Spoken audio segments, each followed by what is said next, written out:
Hello दोस्तों, स्वागत है हमारे यूट्यूब चैनल बिकम टॉपर पर।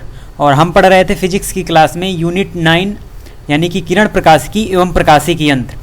तो लगभग हमारी आधी यूनिट कंप्लीट हो चुकी है, क्योंकि हमने लेंस तक जो हमारे टॉपिक थे वो कंप्लीट कर लिए हैं। बस कुछ और टॉपिक बचे हैं, उसके बाद हमारी जो यूनिट 9 है वो कंप्लीट हो जाएगी। और पूरी यूनिट कंप्लीट होने के बाद जो हमारी एनसीईआरटी बुक में न्यूमेरिकल्स हैं उनको हम सॉल्व करेंगे। तो हमने लेंस तक कंप्लीट कर लिया था और आज की क्लास में हम लोग पढ़ेंगे प्रिज्म के बारे में। प्रिज्म से रिलेटेड जितनी भी टॉपिक हैं प्रिज्म से रिलेटेड उन सभी के बारे में। प्रिज्म द्वारा प्रकाश का अपवर्तन है, प्रिज्म है, परिक्षेपण क्षमता क्या होती है, वर्ण विक्षेपण क्षमता क्या होती है, और सूर्य से रिलेटेड जो प्रिज्म से जो विक्षेपण होता है उससे रिलेटेड जो भी घटनाएँ हैं सभी हम आज की क्लास में पढ़ेंगे। तो चलिए स्टार्ट करते हैं। और इससे जुड़े जो क्लास नोट्स हैं, जो पीडीएफ हैं, वो आपको हमारे टेलीग्राम चैनल पर अवेलेबल हो जाएंगी, तो वहाँ से आप डाउनलोड कर सकते हैं। तो चलिए स्टार्ट करते हैं आज की क्लास को।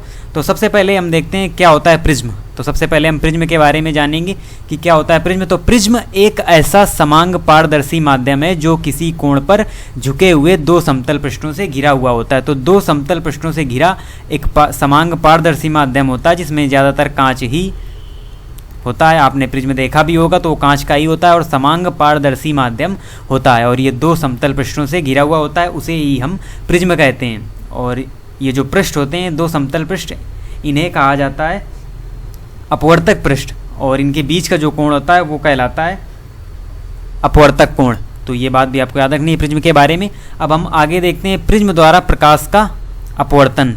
तो किस प्रकार से प्रिज्म द्वारा प्रकाश का अपवर्तन होता है उसके बारे में हम डिटेल से जानेंगे एक फिगर के माध्यम से। तो चलिए देखते हैं।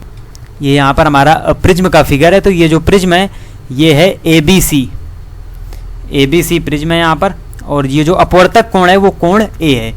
कोण A अपवर्तक कोण है प्रिज्म का।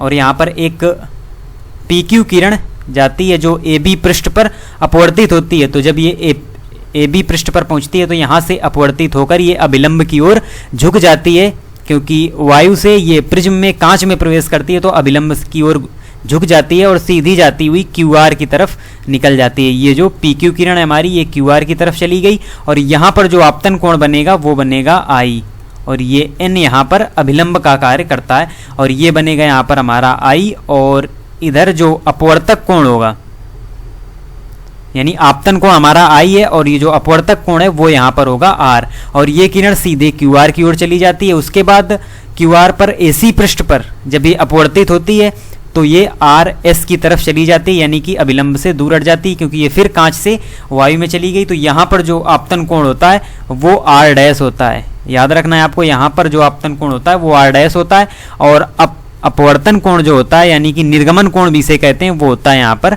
I dash. तो ये बात आपको याद रखनी है। अब हम क्या कर रहे हैं, ये जो हल्की हमारी जो ब्लैक लाइन है, डार्क ब्लैक लाइन है, जो हमारी हल्की ब्लैक लाइन है, इसको आपको देखना है। तो जो हम PQ जो हमारी किरण थी जो QR की तरफ चली गई थी, तो इसको पीछे बढ़ा देते हैं, और RS किरण को इसको भी पीछे बढ़ा देते हैं। तो ये एक बिंदु D पर आकर आपस में मिल जाती हैं, और इनके बीच में ही जो बना कोण होता है डेल्टा, यही होता है विचलन कोण।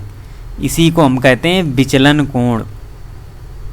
जो डेल्टा होता है यही हमारा विचलन कोण होता है, और जहाँ पर अभिलंब आपस में मिलते हैं ये कोण होता है कोण E, इसको हम मान लेते हैं। तो यही होता है प्रिज्म के द्वारा प्रकाश का अपवर्तन। अब चलिए आगे देखते हैं आपतन कोण तथा विचलन कोण के बीच वक्र। आपतन कोण यानी कि I और विचलन कोण डेल्टा के बीच वक्र किस प्रकार का बनता है, तथा अल्पतम विचलन कोण क्या होता है, जो इसी से अभी प्राप्त होगा। तो ये क्या होते हैं इनके बारे में भी जानते हैं। तो हम एक बना लेते हैं एक्स अक्ष और वाई अक्ष। तो ये है हमारा वाई अक्ष, जिस पर हम डिनोट कर देते हैं लैम्डा को, यानी यहाँ पर हम प्रदर्शित करेंगे विचलन कोण को। लैम्डा नहीं, सॉरी, डेल्टा होगा यहाँ पर, ये डेल्टा इसे कहते हैं। और एक्स अक्ष पर हम ले लेंगे आपतन कोण I को।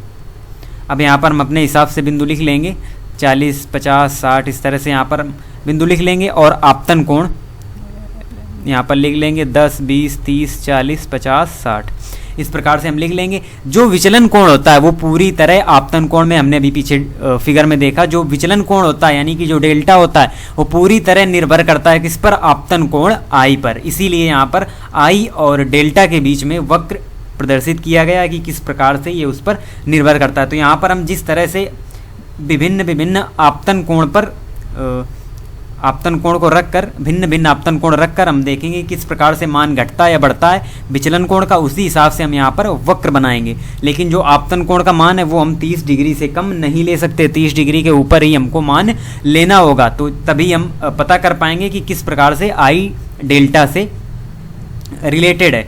तो सबसे पहले हम लेते हैं यहाँ पर 30 डिग्री से ही शुरुआत करते हैं। तो जब हम आपतन कोण का मान बढ़ाते जाते हैं, 30 डिग्री शुरू करते हुए जब हम बढ़ाते जाते हैं तो पहले तो विचलन कोण का मान घटता है और फिर एक निश्चित बिंदु पर पहुंचकर ये पूरी तरह अल्पतम हो जाता है, यानी कि सबसे कम हो जाता है। और उसके बाद अगर हम आपतन कोण का मान बढ़ाते हैं तो विचलन कोण बहुत ही तेजी से बढ़ता है और फिर विचलन कोण बढ़ने लगता है। तो यही जो पॉइंट है जो सबसे अल्पतम होता है केवल एक ही आपतन कोण के लिए, एक विशेष आपतन कोण के लिए जो डेल्टा का मान होता है, विचलन कोण का मान होता है, डेविएशन एंगल का जो मान होता है वो होता है अल्पतम। तो यही इसी पॉइंट को कहते हैं अल्पतम विचलन कोण और इसको हम डिनोट करते हैं डेल्टा एम से। डेल्टा एम से डिनोट करते हैं हम अल्पतम विचलन कोण को। तो जब हम पहले आपतन कोण बढ़ाएंगे तो जो विचलन कोण है वो पहले तो घटेगा, लेकिन एक निश्चित बिंदु में पहुंचने के बाद आपतन कोण बढ़ाने पर विचलन कोण का मान बढ़ता जाएगा। तो वही जो स्पेशल पॉइंट है, विशेष पॉइंट है जिस पर मान सबसे अल्पतम होता है, उसी को कहते हैं अल्पतम विचलन कोण प्रिज्म का। अब इसकी 3 स्थितियां भी बनती हैं जिनके बारे में हम देखें। तो इसकी जो ये 3 स्थितियां हैं, इसमें जो पहली स्थिति है वो ये है कि जो आपतन कोण आई होता है वो निर्गमन कोण आई डैश के बराबर होता है। जो हमने पीछे अभी फिगर में देखा, जो हमने पीछे फिगर देखा था अभी प्रिज्म के अपवर्तन का जो हमने डिफिनीशन देखी थी, उसी से जो फिगर है उसी के अनुसार जो आई होगा आपतन कोण होगा वो निर्गमन कोण आई डैश के बराबर होगा। और दूसरी स्थिति होती है जो प्रिज्म के अंदर अपवर्तित किरण होती है, जो क्यू आर हमने देखी थी पीछे फिगर में। तो क्यू आर होती है वो आधार वहाँ पर क्या था BC, उसके बराबर होती है, यानी कि जो आधार के बने कोण होते हैं वो आपस में बराबर होते हैं। ये दूसरी स्थिति निकलती है। ये जो सभी स्थितियाँ हैं वो अल्पतम विचलन की स्थिति में प्राप्त होती हैं हमको कि I बराबर आई डैश और क्यू आर बराबर BC, यानी कि जो अब प्रिज्म के अंदर अपवर्तित किरण है वो आधार के बराबर होती है। और तीसरी स्थिति यहाँ पर क्या है, जो कोण हमको प्राप्त होते हैं, यानी कि दोनों अपवर्तन पृष्ठ पर जो हमको कोण प्राप्त होते हैं जिनका यूज अभी हम आगे डेरिवेशन में करेंगे, I माइनस आर और I dash minus R dash, ये दो जो कोण हैं हमको प्राप्त होते हैं ये आपस में बराबर होते हैं। तो ये 3 स्थितियां अल्पतम विचलन की स्थिति में हमको देखने को मिलती हैं जिनका यूज अभी डेरिवेशन में आगे हम करेंगे। जब प्रिज्म के लिए अपवर्तन का सूत्र हम अपवर्तनांक का सूत्र जब आगे निकालेंगे तो उसमें हम इसका यूज करेंगे। तो चलिए देखते हैं प्रिज्म के अपवर्तनांक के लिए सूत्र। ये एक डेरिवेशन है, काफ़ी इंपॉर्टेंट है। इससे हम n का मान निकालेंगे, यानी कि प्रिज्म के अपवर्तनांक का एक फॉर्मूला यहाँ से मिलेगा हमको, तो उसी को हमको निकालना है इसी फिगर के माध्यम से जो अभी हमने पीछे जिस फिगर के बारे में डिस्कस किया था। तो यहाँ पर ए तो अपवर्तन कोण हो गया, लेकिन हमको यहाँ पर जो ट्रायंगल लेना है वो लेना है त्रिभुज DQR, त्रिभुज DQR में। तो DQR में देखिएगा तो यहाँ पर वही प्रॉपर्टी लगेगी ट्रायंगल की कि जो ट्रायंगल का बहिष्कोण होता है वो दोनों अंतःकोण के योग के बराबर होगा। लेकिन यहाँ पर जो दोनों अंतःकोण है वो तो हमको ज्ञात ही नहीं है, तो पहले हम दोनों अंतःकोण निकाल लेंगे। तो ये पूरा I है और शीर्षाभिमुख के आधार पर ये भी पूरा I ही होगा। तो इतना कोण जितनी की हमको ज़रूरत है, ये कोण कितना हो जाएगा, तो ये हो जाएगा यहाँ पर I माइनस आर। और इधर भी इसी प्रकार से होगा, उधर है I डैश, तो ये जो कोण होगा ये होगा I dash minus R dash. तो ये दोनों अंतःकोण हमको मिल गए। इन्हीं का योग किसके बराबर होगा, डेल्टा के बराबर होगा, जो बहिष्कोण है उसके बराबर होगा। और ये दोनों कोण भी आपस में बराबर होते हैं अल्पतम विचलन की स्थिति में। लेकिन अभी हमको पता नहीं है कि अल्पतम विचलन की स्थिति है कि नहीं, आगे हम डेरिवेशन में मानेंगे अपनी तरफ से, तब हम इनमें परिवर्तन करेंगे। तो चलिए सबसे पहले लिख देते हैं। तो जो बहिष्कोण है डेल्टा उसके बराबर होगा I minus R plus I dash minus R dash. अब इनको एक साथ कर लेते हैं। तो I को एक साथ करने पर I प्लस I डैश एक ब्रैकेट में कर लिया हमने, और माइनस लगाकर R प्लस R डैश एक साथ कर लिया। तो ये हमको यहाँ पर प्राप्त हो गया। तो इसको हम मान लेते हैं समीकरण नंबर 1। और अब हम देखते हैं दूसरी स्थिति, चतुर्भुज ले रहे हैं यहाँ पर हम AQER। देखिएगा यहाँ पर ये चतुर्भुज है ए क्यू ई और आर। इसमें हमको क्या मिल रहा है, तो जो चतुर्भुज होता है उसके आमने सामने की जो कोण का योग होता है वो 180 डिग्री होता है। तो यहाँ पर ए प्लस ई का मान 180 डिग्री होगा यहाँ पर। और अब हम ले रहे हैं त्रिभुज क्यू ई आर, जो नीचे वाला त्रिभुज है क्यू ई आर।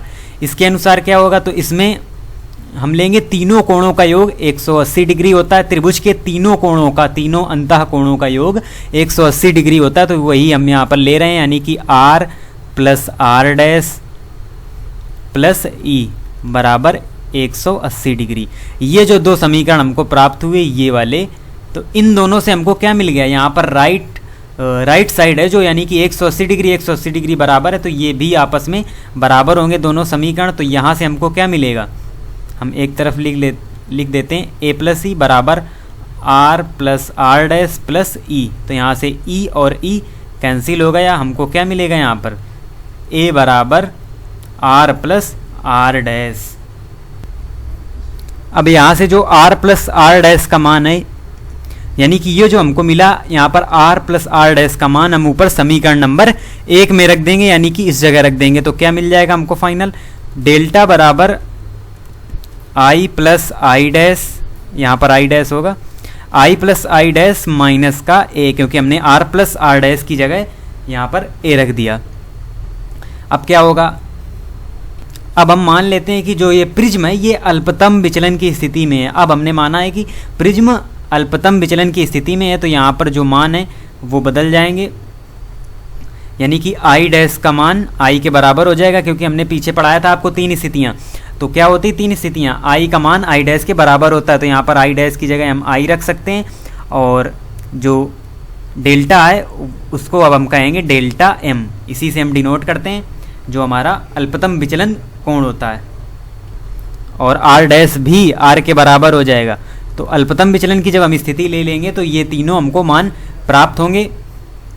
तो इसी के हिसाब से अब हम आई डैश की जगह आई रख देंगे और आर डैश की जगह आर रख देंगे, और जो यहाँ पर डेल्टा होगा वहाँ पर हम डेल्टा एम लेंगे। तो यहाँ पर ऊपर हम इसको मान लेते हैं समीकरण 2। तो अब क्या परिवर्तन होगा, तो इस समीकरण 2 में जब हम आर डैश की जगह आर रख देंगे तो हमको क्या मिल जाएगा, 2r बराबर ए, और यहाँ से मिल जाएगा r बराबर a/2। ये हमको मिल गया समीकरण नंबर 2 से। और ये जो समीकरण नंबर 3 है, समीकरण 3 है, इसमें भी आई डैश की जगह जब हम आई रख देंगे तो हमको क्या मिलेगा, लैम्डा m बराबर 2i माइनस ए। तो यहाँ पर हमको i की जगह क्या मिलेगा, i बराबर मिलेगा लैम्डा m प्लस a/2। इतना हमको यहाँ से प्राप्त हो गया i का मान। ये देखिए यहाँ से r मिल गया, यहाँ से i मिल गया। अब हमको i और r मिल गया, तो अब हम यहाँ पर लगाएंगे स्नेल का सूत्र। आपको हमने पीछे पढ़ाया भी था, अपवर्तन जब पढ़ाया था। स्नेल का नियम आपको बहुत ही ज़्यादा यूजफुल है आपके लिए, तो इसको हमेशा लर्न रखना है, क्योंकि हर जगह इसका ही यूज हमको देखने को मिलेगा। तो स्नेल का नियम क्या होता है, n बराबर sine I upon sine R, ये होता है स्नेल का नियम। अब i और r हमको मिल चुके हैं, तो यही i और r हम पुट कर देंगे i की जगह और r की जगह, तो हमको मिल जाएगा प्रिज्म के अपवर्तनांक का सूत्र। तो चलिए यहाँ पर रखते हैं, तो रखने पर हमको सीधे प्राप्त हो जाएगा यहाँ पर सूत्र। तो यहाँ पर फाइनल फार्मूला हमको क्या मिलता है, n बराबर sine delta m plus a/2 अपान साइन a/2। तो यही होगा हमारा प्रिज्म के अपवर्तनांक का फार्मूला। तो हमने इसका डेरिवेशन कर लिया, आपको इसी तरह समझना है, इसी फिगर के हिसाब से हम इसका डेरिवेशन करेंगे। तो ये हमको प्राप्त हो गया प्रिज्म के अपवर्तनांक के लिए फार्मूला। अब हम निकालेंगे पतले प्रिज्म द्वारा विचलन। अभी हमने प्रिज्म द्वारा विचलन निकाला, अब हम पतले प्रिज्म द्वारा विचलन निकालेंगे, यानी कि deviation by a thin prism. तो अभी हमने जो फॉर्मूला प्राप्त किया है पीछे प्रिज्म के अपवर्तनांक का, उसी का यहाँ पर यूज करेंगे। तो हम मान लेते हैं अगर प्रिज्म पतला है तो उसका जो अपवर्तक कोण है, यानी कि जो ए है वो 5 डिग्री ही है, या उससे कम भी हम ले सकते हैं। तो प्रिज्म पतला है तो जो लैम्डा m होगा लैम्डा नहीं सॉरी डेल्टा एम होगा वो हमेशा यानी कि मिनिमम होगा और बहुत ही छोटा होगा लैम्डा एम। तो जो हमने पीछे जो हमने फार्मूला पढ़ा था, यानी कि अभी जो फार्मूला निकाला है अपवर्तनांक वाला, तो उसमें sine A plus lambda sorry delta M upon 2 बराबर हम केवल क्या मानेंगे, A plus delta M upon 2, क्योंकि ये प्रिज्म पतला है तो यहाँ पर हम इसके बराबर में ये मान लेंगे, और जो हमारा अपान में निकला था यानी कि साइन ए बाई 2 इसको हम मान लेंगे केवल ए बाई 2।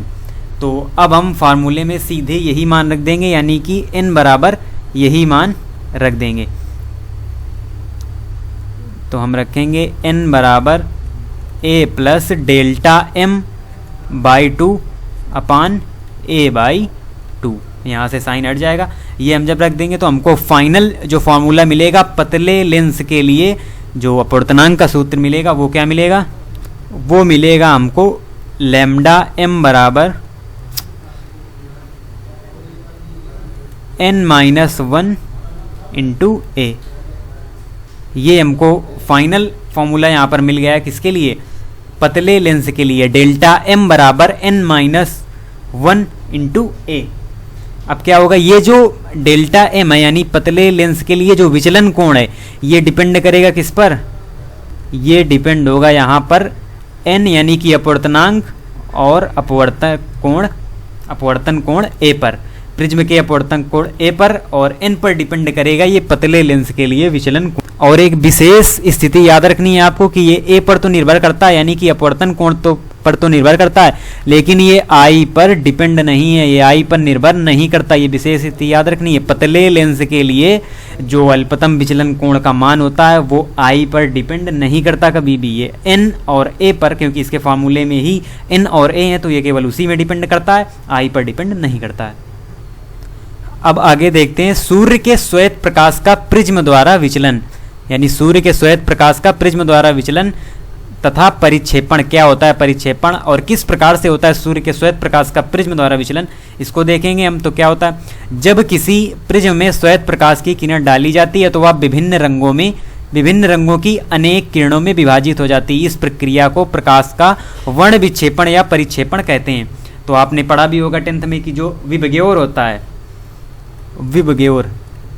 विबग्योर होता है, यही जब श्वेत प्रकाश की किरण प्रिज्म में डाली जाती है तो हमको विबग्योर के रूप में वो कई कलरफुल हमको विभिन्न रंगों की किरणें मिलती हैं। तो यहाँ पर हम विबग्योर के बारे में डिस्कस नहीं करेंगे, यहाँ पर केवल आपको V यानी कि बैंगनी कलर और रेड कलर इन दोनों का ही यूज होगा, और मोस्टली इन्हीं का यूज हमको देखने को मिलता है पूरी फिजिक्स में, V और R का, क्योंकि बीच वाली जो रंग की किरणें हैं इनसे हमको ज़्यादा मतलब नहीं रखना है, हमको केवल V और R से ही ज़्यादा मतलब रखना है, क्योंकि V और R का ही यूज होगा। कम ज़्यादा के लिए अधिक और कम ही पूछा जाता है, और इसी से रिलेटेड आगे हमको डिफिनीशंस भी देखने को मिलेंगी। तो आपको विबग्योर नहीं याद रखना है, आपको केवल बैंगनी कलर और रेड कलर में किस प्रकार से आपस में परिवर्तन होता है वो ही आपको केवल यहाँ पर याद रखना है।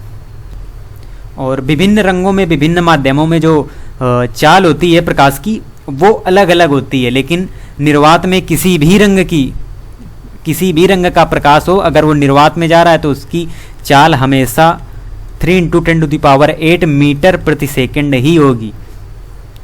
ये बात आपको स्पेशल याद रखनी है कि किसी भी रंग की वो किरण हो, अगर वो निर्वात में चल रही है यानी कि वायु में चल रही है तो उसकी स्पीड हमेशा 3 × 10⁸ मीटर प्रति सेकंड ही होगी। और अन्य माध्यमों में अपवर्तनांक भी बदल जाता है, अलग अलग होता है, और अन्य माध्यमों में विभिन्न रंगों की जो किरणों की जो चाल होती है वो भी विभिन्न होती है। और अब हम बैंगनी कलर और रेड कलर की जो किरणें होती हैं उनके लिए एन वी और जो विचलन कोण है उनमें आपस में देख लेते हैं किसमें कम और किसमें ज़्यादा होता है। तो हम इनको एक साथ देखते हैं। तो यहाँ पर हम लिखते हैं बैंगनी, ये है बैंगनी कलर और ये है लाल, और यहाँ पर हम लिख रहे हैं एन अपवर्तनांक देखेंगे किसमें कम, किस रंग की किरण के लिए कम ज़्यादा, और चाल किसके लिए ज़्यादा, और अल्पतम विचलन कोण किसके लिए ज़्यादा। तो जो बैंगनी कलर होता है उसका जो अपवर्तनांक होता है, तो कांच का जो अपवर्तनांक होता है वो बैंगनी रंग की किरण के लिए, बैंगनी प्रकाश के लिए सबसे अधिक होता है। तो बैंगनी के लिए अधिक होगा, तो लाल के लिए सबसे कम होगा। क्योंकि जब हम प्रिज्म में देखते हैं, प्रिज्म में हम इन किरणों को देखते हैं, तो जब श्वेत प्रकाश जाती है, श्वेत प्रकाश कई रंगों में विभाजित होती है, तो आर इधर हमको मिलता है, वी इधर। तो हमको इन्हीं दोनों को केवल लर्न रखना है, इन्हीं का हमको काम पड़ेगा। तो जो वी होता है तो बैंगनी प्रकाश की चाल कम होती है और लाल प्रकाश की चाल ज़्यादा होती है, यानी कि अधिक होती है। और जिसका एन अधिक होगा उसका डेल्टा भी अधिक होगा, यानी कि विचलन कोण भी अधिक होगा। क्योंकि जो विचलन कोण होता है वो डिपेंडेंट होता है किस पर, एन पर, यानी कि अपवर्तनांक पर। और लाल प्रकाश के लिए विचलन कोण का मान कम होगा। तो ये था सूर्य के प्रकाश का जो विचलन होता है प्रिज्म के द्वारा, वो सभी हमने जाना। और बैंगनी प्रकाश और लाल प्रकाश के लिए क्या अधिक और क्या कम होता है उसके बारे में जाना। तो चलिए बढ़ते हैं अगले टॉपिक की ओर। तो अगला टॉपिक है कोणीय परिक्षेपण, यानी कि एंगुलर डिस्पर्सन। ये होता है कोणीय परिक्षेपण। तो ये उसी से रिलेटेड है जो हमने अभी पढ़ा, सूर्य के प्रकाश का प्रिज्म द्वारा विचलन तथा परिक्षेपण। तो उसी से रिलेटेड ये टॉपिक है। तो इसमें क्या होता है, दो रंगों की निर्गत किरणों के बीच का कोण उन रंगों के लिए कोणीय परिक्षेपण कहलाता है। अभी फिगर में हम आगे बना रहे हैं तो आप उससे और अच्छी तरह से क्लियर कर लेंगे जो इसकी डिफिनीसन है। तो यहाँ पर ये जो किरण है ये है श्वेत किरण, ये है श्वेत किरण, यानी सूर्य की श्वेत किरण जब प्रिज्म पर पड़ती है तो ये विभिन्न रंगों में विभक्त हो जाती है। तो यहाँ पर हमने केवल दो किरणें ही ली है, यानी कि रेड और बैंगनी। हमने अभी आपको पीछे बताया था कि इन्हीं दो, यानी कि लाल प्रकाश और बैंगनी प्रकाश की ही हमको यहाँ पर ज़रूरत पड़ेगी। तो यही किरणें हमने केवल यहाँ पर ली हैं। अब यहाँ पर हम इनको पीछे बढ़ा देते हैं। ये हमारी किरणें रेड कलर और बैंगनी कलर की, तो इनको पीछे बढ़ा देते हैं। तो यहाँ पर ये जब आपस में मिलती हैं तो यहाँ पर जो कोण बनता है वो होता है थीटा, और यही होती है हमारा कोणीय परिक्षेपण। इसी को हम कहते हैं कोणीय परिक्षेपण। और यहाँ पर जो विचलन कोण बनता है वो क्या बनता है, तो यहाँ से यहाँ तक का जो कोण होता है वो होता है डेल्टा आर, और यहाँ से यहाँ तक का जो कोण बनता है वो होता है डेल्टा वी। तो ये हमारे विचलन कोण हो गए, और यहाँ पर हमको कोणीय परिक्षेपण यानी कि थीटा प्राप्त होता है। तो अब चलिए यहाँ पर रखते हैं फार्मूले में। तो अब यहाँ पर थीटा बराबर क्या होगा, थीटा बराबर होगा यहाँ पर delta V minus delta are. कैसे, इतना है थीटा और यहाँ तक है डेल्टा वी और यहाँ तक है डेल्टा आर, तो इनके बीच का जो कोण होगा, जो थीटा होगा, वो delta V minus delta are होगा। अब डेल्टा वी क्या होता है, तो ये पतले लेंस के लिए जो अल्पतम विचलन कोण हमने पीछे निकाला था, तो उसी के अनुसार लैम्डा वी क्या हो जाएगा, एन वी माइनस 1 इंटू ए। यही फार्मूला होता है ना, डेल्टा बराबर एन माइनस 1 इंटू ए। और लैम्डा आर क्या होगा, उसको भी इसी तरह से हम प्रदर्शित कर लेंगे, यानी कि एन आर माइनस 1 इंटू ए। तो अब इसको मान लेते हैं समीकरण नंबर 1, और इसी में ये दोनों मान रख देते हैं, यानी इनका जो हमने सूत्र निकाला वो रख देते हैं। तो डेल्टा वी की जगह क्या रखेंगे, N V minus 1 into A, minus delta are की जगह क्या रखेंगे, N R minus 1 into A. अब इसको आपस में हम सॉल्व कर लें। तो इसको सॉल्व करने में हमको जो फाइनल फार्मूला यहाँ पर मिलेगा वो मिलेगा थीटा बराबर N V minus N R into A, क्योंकि ए यहाँ पर हो जाएगा कॉमन और 1 1 यहाँ से कैंसिल हो जाएगा, तो हमको ये मिला। और ये किसका फार्मूला है, कोणीय परिक्षेपण का, यानी कि थीटा बराबर N V minus N R. और एन वी एन आर क्या है, बैंगनी प्रकाश के लिए अपवर्तनांक, और एन आर है रेड प्रकाश के लिए, लाल प्रकाश के लिए अपवर्तनांक, और ए क्या है, ये प्रिज्म का अपवर्तक कोण है। तो यहाँ पर हमको ये फॉर्मूला प्राप्त हो गया, थीटा बराबर N V minus N R into A. अब बढ़ते हैं अगले टॉपिक की ओर। तो अगला टॉपिक है किसी प्रकाशिक माध्यम की वर्ण विक्षेपण क्षमता। अभी हमने पीछे क्या पढ़ा, वर्ण विक्षेपण और वर्ण विक्षेपण के बारे में और कोणीय विक्षेपण के बारे में, तो ये दोनों टॉपिक हमने पढ़ा। अब हम क्या पढ़ रहे हैं, किसी प्रकाशिक माध्यम की वर्ण विक्षेपण क्षमता क्या होती है। तो यहाँ पर हमको क्षमता चेक करनी है, क्षमता क्या होती है, यानी कि परिक्षेपण क्षमता, वर्ण विक्षेपण और परिक्षेपण ये एक ही बात है, इनमें आपको कंफ्यूज बिल्कुल नहीं होना है, चाहे वर्ण विक्षेपण कहा जाए या परिक्षेपण कहा जाए, ठीक है। तो चलिए देखते हैं क्या होता है। तो बैंगनी तथा लाल रंगों की निर्गत किरणों के बीच उत्पन्न कोणीय परिक्षेपण तथा मध्यवर्ती यानी कि पीले रंग की किरण के लिए विचलन कोण के अनुपात को प्रिज्म के पदार्थ की परिक्षेपण क्षमता कहते हैं। तो क्या होता है, जो हमने पीछे फिगर बनाया था, बैंगनी तथा लाल रंग की जो किरणें थी वो उसमें दर्शाई गई थी, तो उनके बीच उत्पन्न कोणीय परिक्षेपण यानी कि थीटा तथा मध्यवर्ती किरण के लिए, मध्यवर्ती किरण किस कलर की होगी, पीले कलर की जो मध्यवर्ती किरण है उसके लिए विचलन कोण जो होगा, तो उन दोनों के अनुपात को हम कहते हैं प्रिज्म के पदार्थ की परिक्षेपण क्षमता। यहाँ पर आपके दिमाग में ये बात आ रही होगी कि हम यहाँ पर बैंगनी और लाल कलर ही क्यों ले रहे हैं और मध्यवर्ती में पीला कलर ही क्यों ले रहे हैं।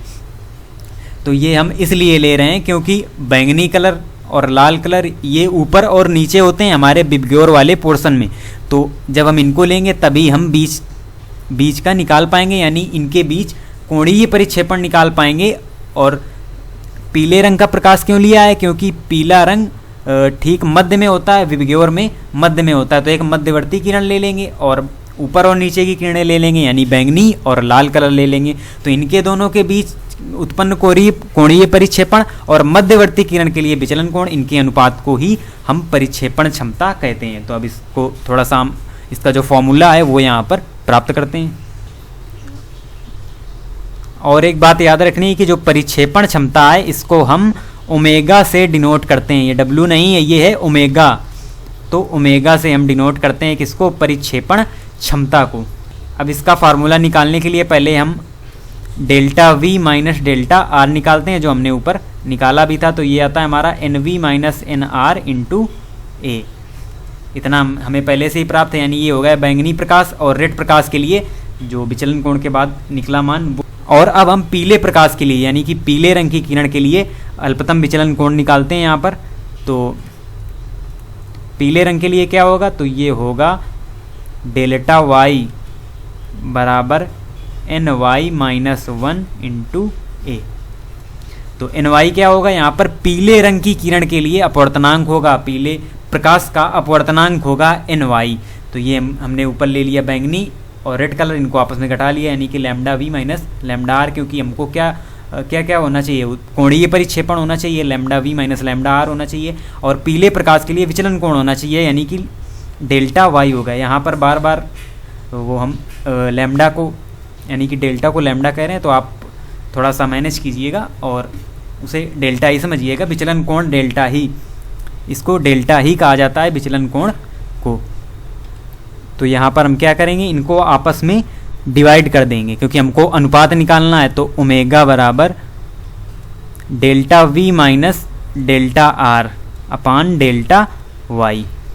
तो अब इनका मान रख देंगे, जो मान हमने निकाला है N V minus N R into A upon N Y minus 1 into A. यहाँ पर ए कैंसिल हो गया, तो हमको जो फाइनल यहाँ पर फार्मूला मिला विक्षेपण क्षमता का, परिक्षेपण क्षमता का, वो मिलेगा ओमेगा बराबर N V minus N R upon N Y minus 1। ये हमको यहाँ पर फाइनल फार्मूला मिलता है परिक्षेपण क्षमता का। यहाँ पर एन वी क्या है, बैंगनी प्रकाश के लिए अपवर्तनांक, एन आर क्या है, लाल प्रकाश के लिए अपवर्तनांक, और एन वाई क्या है, पीले प्रकाश के लिए अपवर्तनांक। तो ये यहाँ पर फार्मूला हमको प्राप्त हो गया परिक्षेपण क्षमता का। अब हम अपने लास्ट टॉपिक को डिस्कस करते हैं, यानी कि स्पेशल केस डिस्कस करते हैं जो कि रिलेटेड है इसी परिक्षेपण क्षमता से। तो ये जो वर्ण विक्षेपण क्षमता होती है, परिक्षेपण क्षमता जिसे कहते हैं हम, तो ये दो कोणों का अनुपात होती है। हमने देखा पीछे जो इसकी डिफिनीशन थी उसमें भी ये अनुपात थी, इसीलिए इसका कोई मात्रक नहीं होता, यानी कि ओमेगा मात्रकहीन और विमाहीन राशि है। और ओमेगा यानी कि परिक्षेपण क्षमता के विषय में एक बात और हमको याद रखनी है कि ये किस पर डिपेंड करती है। तो जो परिक्षेपण क्षमता है ये प्रिज्म के पदार्थ पर